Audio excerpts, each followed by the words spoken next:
revenons sur la délibération qui avait été prise le 6 juillet 2020 pour effectivement inscrire et vous autoriser à signer l'avenant numéro 1 à la Convention qui avait été approuvé en 2019. Il s'agit aujourd'hui de vous présenter en fait le tableau avec l'évolution des éléments financiers entre les différents partenaires, donc la ville, les bailleurs sociaux, l'Agence nationale de rénovation urbaine et la région Île-de-France. Donc l'avenant stabilisé donc, concerne à la fois le quartier du Parc Sud, dans le cas du projet NPNRU, mais également le quartier du Chemin de l'Île et le quartier du Petit Nanterre Potager et les abords du Cache. Pour faire un point également sur les avancées, ce qui a pu découler de la signature de la Convention et des premiers échanges, nous avons le groupe scolaire Gorki, pour lequel les travaux d'aménagement vont commencer pour une durée de 3 ans à partir de cet été. Le centre commercial des Fontenelles qui se terminera à la fin de l'année 2021 et devrait pouvoir être inauguré avec l'installation d'Aldi et la livraison des abords pour le début d'année 2022. Et également, il y a quelques semaines, la démolition du 99-105 à Picasso qui a pu démarrer. Et pour la rentrée prochaine, le début des travaux sur la tour pilote pour les Touraillots, dans le cadre de la rénovation thermique des bâtiments. Sur les 2 autres secteurs, donc dans le cadre de la convention NPNRU, nous allons procéder à la création d'une zone d'aménagement concertée et d'une concession d'aménagement. Et pour ce qui concerne le Petit Nanterre, donc la convention est identique à celle de 2018. Le relogement est terminé pour les locaux. La démolition de la cité des potagers est lancée et le projet en fait, mené par RATP Habitat sera présenté aux habitants. Le lauréat a déjà été retenu. Et la réalisation et l'aménagement du jardin. Donc on a sur le projet de réaménagement pour le Petit Nanterre, donc c'est un projet de 130 logements créés dans la cité des potagers et l'aménagement d'un jardin de plus de 8000 m². Voilà, pour lequel la présentation sera faite aux habitants à la rentrée de septembre. Voilà. Alors, je vais peut-être dire un mot parce que ça, vous n'avez pas de chance, Monsieur Abdelweb, parce que justement, vous me demandez ce que l'État fait pour Nanterre, ça tombe très bien. Donc, je regarde les tableaux que vous avez transmis. Donc, sur l'opération du Parc Sud, l'État finance 150 millions sur les 225. Sur l'opération du Chemin de l'Île, il finance 63 sur les 75 millions. Et sur le Petit Nanterre, il finance 15 millions sur les 24 millions. Donc c'est intéressant. Attendez, je vais juste finir ma question, s'il vous plaît.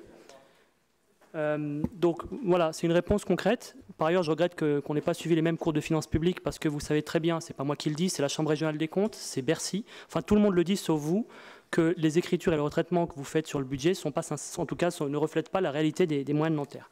Donc, sur ce point-là, je pense que c'était important, effectivement, on se félicite évidemment de ces opérations.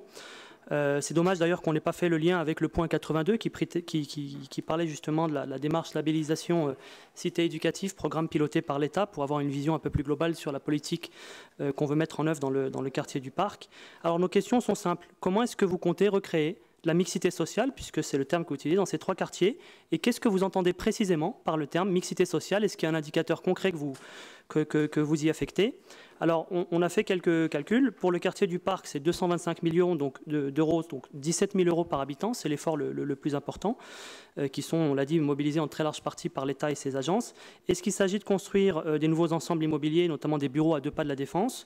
Quel est le volet éducatif que vous comptez mettre en place? Comment est-ce que vous comptez améliorer la qualité de vie, et notamment sur le sujet des incivilités? Bref, au-delà des constructions nouvelles, comment comptez-vous accompagner l'effort de l'État? Donc 17 000 euros par habitant sur le quartier du Parc.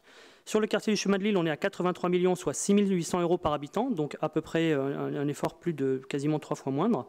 Comment est-ce que vous comptez valoriser la proximité de ce quartier avec les bords de Seine et recréer, au-delà, et je vous cite, des réflexions en cours, une véritable offre de services en matière de santé, d'insertion et d'activité? Et puis enfin, sur le Petit Nanterre, on descend là à 2 800 euros par habitant, donc encore 3 fois moins. Au-delà de la construction de logements, comment est-ce que vous comptez recréer de l'activité dans ce quartier de près de 10 000 habitants et dans ces 3 quartiers ayant en commun d'avoir plus d'un tiers de la population qui a moins de 19 ans? Je vous remercie. On n'a jamais dit que l'État ne participait pas au projet de rénovation urbaine. C'est bien pour ça qu'il y a une agence nationale de la rénovation urbaine, même s'il faut parfois lui forcer la main pour arriver à adapter sa conception et être dans de la rénovation et pas uniquement dans la destruction-reconstruction. Puisque ça, c'est quand même une innovation qu'on fait quand on dit qu'on ne fait rien, on ne fait pas avancer les choses à Nanterre. Ça, c'est le premier point. Après, si vous regardez, vous verrez quand même que c'est la ville qui a la plus grosse part, en fait, dans ces 3 projets, et les bailleurs. Donc certes, effectivement, il y a un financement de la NRU et de l'État, mais l'investissement n'est pas forcément massif. Quand vous nous dites qu'on n'a pas de vision à part la recréation des logements, je vous ai parlé déjà de ce qui avait été engagé. Dans les premiers éléments qui ont été faits, c'était la livraison du marché. On était sur de l'activité économique. La rénovation du centre commercial des Fontenelles. Effectivement, on était sur de l'activité commerciale. La rénovation du groupe scolaire Gorky, puisque vous parlez effectivement du label Cité éducative dont on parlera tout à l'heure. C'est mon collègue Jean-Pierre qui l'abordera. Et partie prenante dedans. 3 ans, je pense qu'on a effectivement un certain nombre d'éléments sur lesquels on avance pour effectivement offrir cette mixité sociale. J'étais lundi avec les équipes et avec mes confrères de Paris-Ouest La Défense du comité de territoire sur un conseil technique justement sur l'application de la mixité sociale. Et on a pu justement observer quelle était la démarche qui était engagée et on l'a vu directement sur une carte. Ça permettait visuellement de pouvoir se rendre compte de la politique qu'on mène à Nanterre en termes de maîtrise sur les prix de sortie des logements, en termes de mixité dans les quartiers, puisqu'on voit clairement le travail de ventilation entre le parc qu'on avait avant 95 et ce qu'on a aujourd'hui. Et cette ventilation, elle n'existe nulle part ailleurs dans notre territoire. Il ne faudrait pas que les habitants du quartier du chemin de l'île ou du parc croient ou du petit Nanterre qu'il y a tout ça qui atterrit dans leur quartier, puisque une partie assez importante des sommes qui sont d'ailleurs annoncées sont en réalité destinées à la reconstruction des logements sociaux ailleurs. Et donc forcément, ça ne fait pas tout cet argent-là sur le quartier. Cela dit, tout cet argent-là est globalement nécessaire. D'ailleurs, on est content que le conseil départemental ait accepté enfin de bouger sa position, puisque pendant 6 ans, il a refusé Il a refusé toute mobilisation de moyens financiers pour les quartiers populaires. Donc là, une première enveloppe de 150 millions d'euros est annoncée. Évidemment, on espère bien qu'au moins 20 millions d'euros seront accordés donc à ces quartiers nanterres, puisque, évidemment, à ce jour, il y a des opérations importantes que, par exemple, autour de la résidentialisation que nous voulons accompagner, qui, pour l'instant, ne sont pas financées. J'ajoute en plus qu'il y a une petite supercherie dans ce que fait l'État, puisque une partie de l'argent qui est annoncé comme des subventions est en réalité de l'argent que, d'une autre manière, on doit rendre, puisqu'il faut accepter de donner des terrains gratuits à Action Logement pour y construire des logements.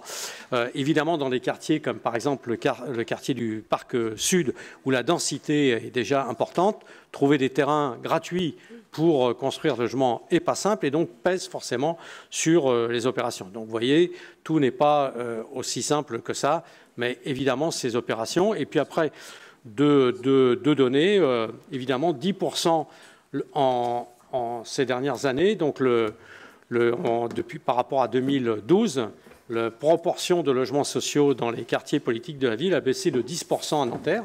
Donc ça, c'est donc un déplacement. Et puis, évidemment, on a des chiffres sur, par exemple, le quotient familial que les familles ont pour les écoles, par exemple, des provinces françaises, le lycée Aubrac, ou celle du Petit Nanterre et celle du quartier de l'école La Fontaine au Canibou, qui montrent effectivement une évolution dans un sens positif d'une plus grande mixité. Je vous propose de voter ce rapport qui est évidemment important pour les habitants de ces quartiers et pour tout Nanterre, parce que quand un quartier souffre de Nanterre, tout Nanterre souffre. Merci. Bravo. Alors, si on n'est pas prêt sur les 2 rapports suivants, qui sont ceux de la SEMNA, on va les mettre de côté. On va passer au 65, l'acquisition par la ville de voies et espaces publics, propriété de Hauts-de-Seine Habitat. C'est Raphaël Adam qui rapporte. Non.